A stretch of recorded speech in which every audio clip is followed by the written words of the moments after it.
You are frozen long before the snow touches your boots. Not by the cold itself, but by everything that comes before it. The wind that bites, the silence of the tundra, the mistakes you make without realizing. Do you think surviving the first winter night in Yakutia is about enduring frost? It is not. It begins the moment you step out of the sleigh. The daylight is fleeting, the sun barely brushes the horizon, and shadows stretch across the frozen expanse like fingers reaching for warmth. For lunch, you eat frozen fish and hardened bread, chewed quickly before the temperature can steal the moisture from your lips. Your gloves are damp from handling ice, and the mittens in your pack are still stiff from last night's frost. Frostbite waits patiently in the corners of your fingers and toes, claiming territory without warning. The shelter must rise before nightfall, or you will feel the bite of the Siberian night in every bone. The balagan, the traditional Yakutian winter hut, is not just a structure, it is a lifeline. It begins with the collection of materials: felled birch branches, snow-packed moss, and strips of birch bark. You move quickly, carving, sawing, and lashing each piece with cord made from reindeer hide. Every tool counts: a small hatchet for splitting wood, a metal adze for shaping logs, a knife for peeling bark, and yet every tool feels heavy in frozen hands. Precision is survival. One misstep, one misaligned beam, and the heat you worked for will escape before nightfall. You dig shallow trenches under the future walls to anchor the logs, and the snow becomes both enemy and ally. Compacted snow acts as insulation when layered carefully. Loose snow invites wind to steal your warmth. Moss is tucked into the gaps like mortar, sealing the hut against the relentless gusts that sweep across the plains. Birch bark strips are layered over the frame, overlapping meticulously, forming a waterproof barrier while still allowing the structure to breathe. You test the walls as you build, pressing a hand to each corner, measuring the difference in chill between outside and inside. Every slight shiver signals a weakness that must be addressed immediately. The floor requires equal attention. Layers of bark, moss, and dried grass are pressed down tightly, creating a soft but resilient base that separates your body from the frozen earth. Each step inside the balagan is a negotiation with frost. Too little insulation and the cold rises like smoke from the ground. Too much and the interior becomes damp, inviting condensation and ice. You build the fire pit in the center, its stones carefully arranged to maximize heat reflection, knowing that the smallest misplacement could leave the farthest corners of your shelter freezing. Time is unforgiving. Shadows deepen, and the horizon fades into twilight as the balagan takes shape. You fashion a small entrance, low and narrow, so the heat inside cannot escape. The smoke hole is precise, wide enough to vent the fire but not enough to invite the cold.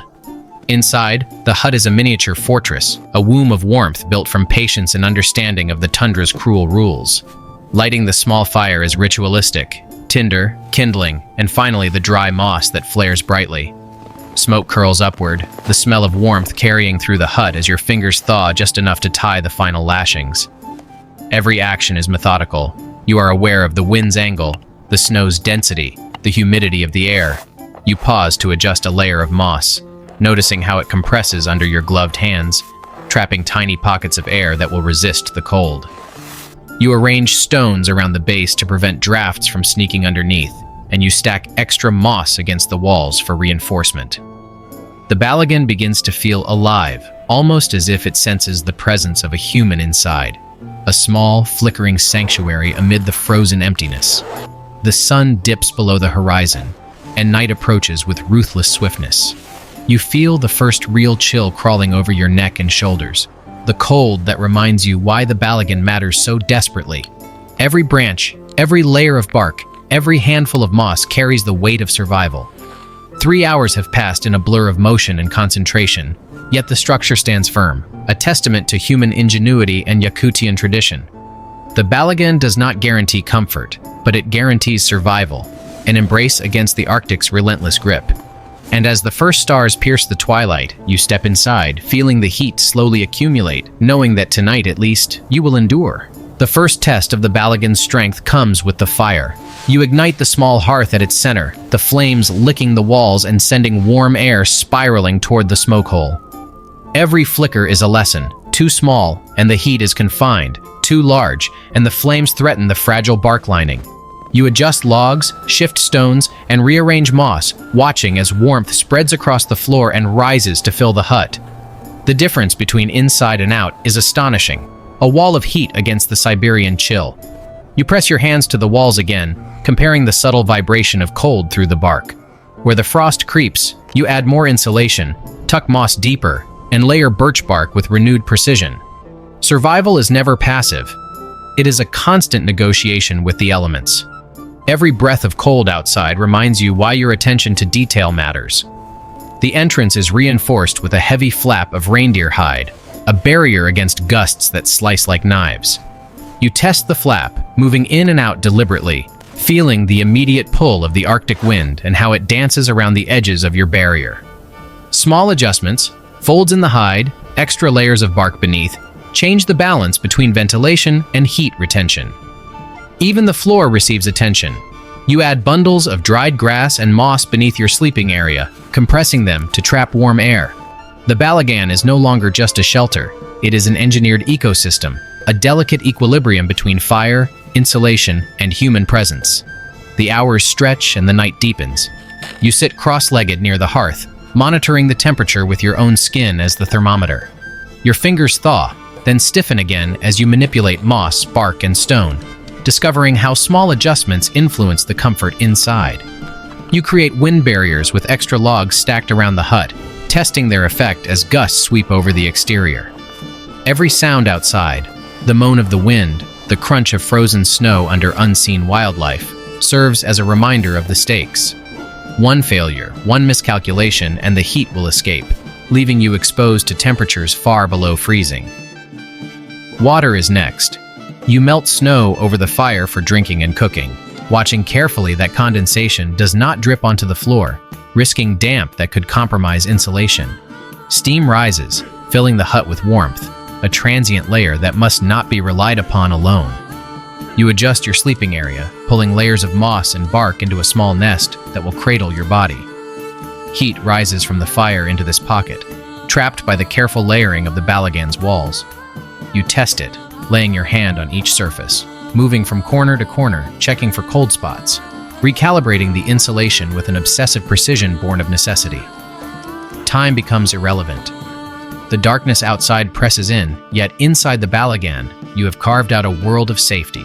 Each adjustment, each layer of moss tucked carefully into gaps, each stone moved a few centimeters to block drafts, is a tiny victory. You create a system. The fire feeds the air, the moss traps it, the bark reflects it, and your body generates just enough additional heat to maintain balance. The balagan is a living structure, reacting to the cold, adjusting to every gust, every flake of snow, every shift in the wind. Eventually you settle, letting your body rest against the soft floor. The fire crackles, the smoke rises through the hole in the roof, and the warmth holds steadily. Outside, the wind howls, relentless and merciless, but inside you are sheltered, alive, and intact. You close your eyes, knowing the night will be long, and yet the balagan holds, a culmination of knowledge, skill, and urgency. It is a monument to the human spirit, to the ingenuity of the Yakutian people, and to the unforgiving lessons of the tundra. Surviving a Siberian night is not about heroism. It is about precision, patience, and respect for the environment. The balagan is both shield and teacher, showing how wood, moss, bark, and fire can combine into a fragile but dependable fortress. You realize then that survival is never guaranteed. It is crafted, layer by layer, decision by decision, until night falls completely and the cold waits beyond your walls, powerless to penetrate the sanctuary you have built. The wind may rage, the snow may pile high, but you endure. The balagan stands, a testament to preparation, ingenuity, and the sheer will to live in one of the harshest environments on Earth. And as you drift into sleep, cocooned by layers of moss and warmth, you understand. Tonight, the Arctic's bite does not claim you. You have conquered the elements, not with strength alone, but with skill, patience, and the quiet insistence that life persists even in 3 hours before the darkness swallows the day.